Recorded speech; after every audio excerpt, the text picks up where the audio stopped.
staying on the front lines to fight. And we're not just talking about the Ukrainian men who are now required by martial law to stay back and battle Russian forces. We're talking about the women who are now valiantly volunteering to take on the role to rise up and defend their country as well. Ariel Reshev has their story. They are Ukraine's mothers, daughters, teachers, politicians, beauty queens, now on the front lines defending their country under siege.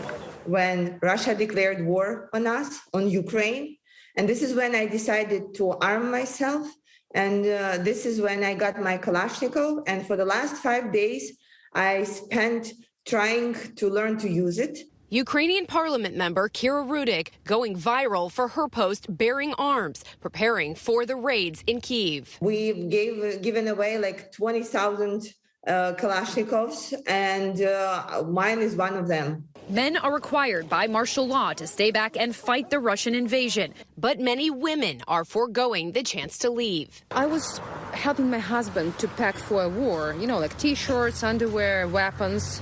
And then I thought, okay, he's going to war. I'm going too. So we are here together.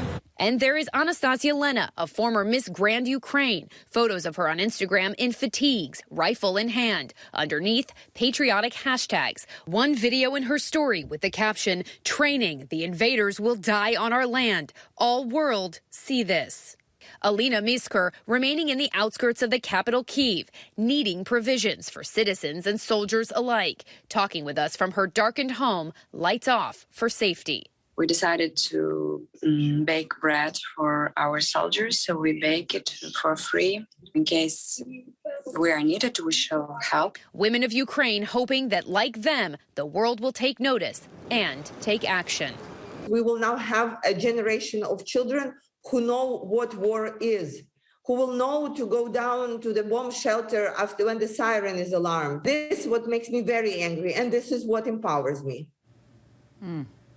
Thank you, Ariel Reshev, for empowering us. And now joining us live, one of those incredibly inspiring women that you just saw in that piece, Kira Rudik, a Ukrainian Parliament member and leader of the Golos political party, and one of the women now arming herself to fight from the front lines. Kira, I love your name. It is great to see you.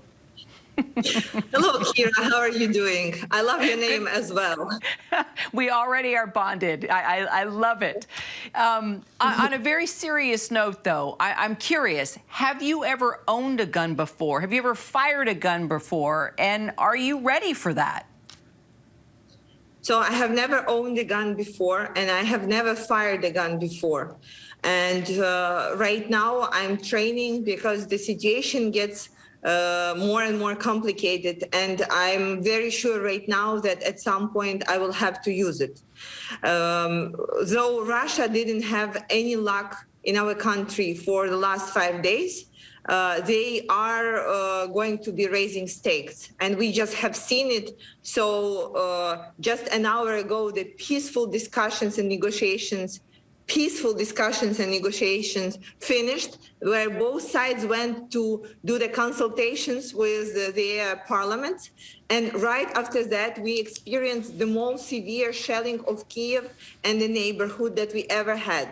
So we have explosions and bombing right now, and it's been like the non-stop siren in Kyiv for another hour.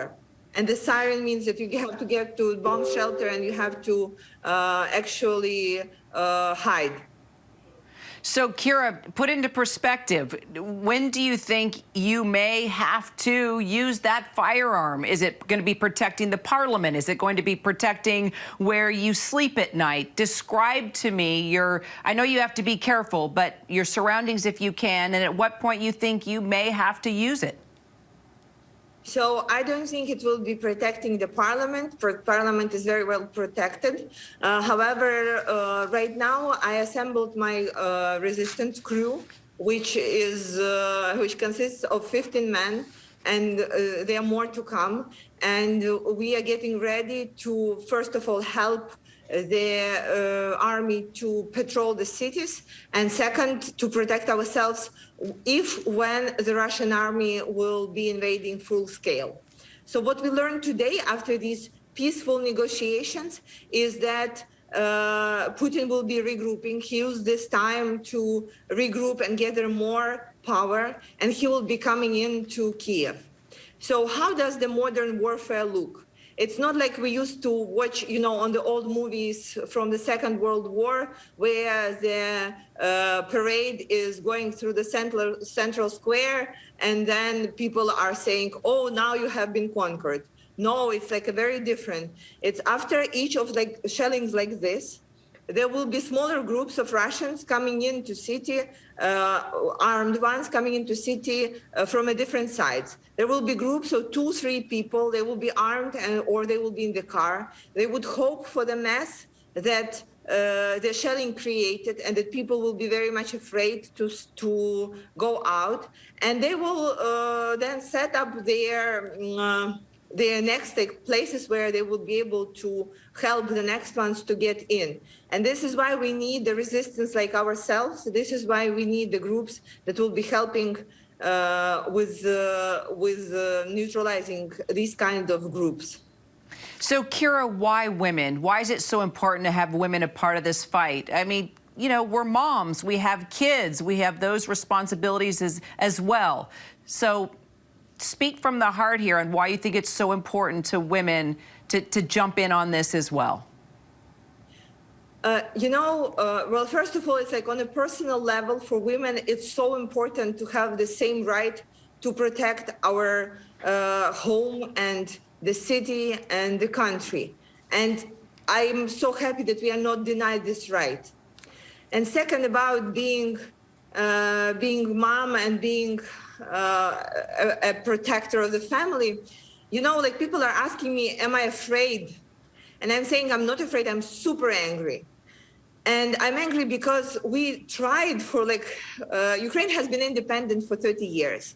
And we tried to raise a generation of children, our own children, who wouldn't know the hurdles of war, who wouldn't know this terrifying poverty, who wouldn't know who would live normal life and build our European future. And I feel like as adults, we failed them because there is no explanation in the world what the politics or anything would mean. So the toddler will have to tell you what his blood type is.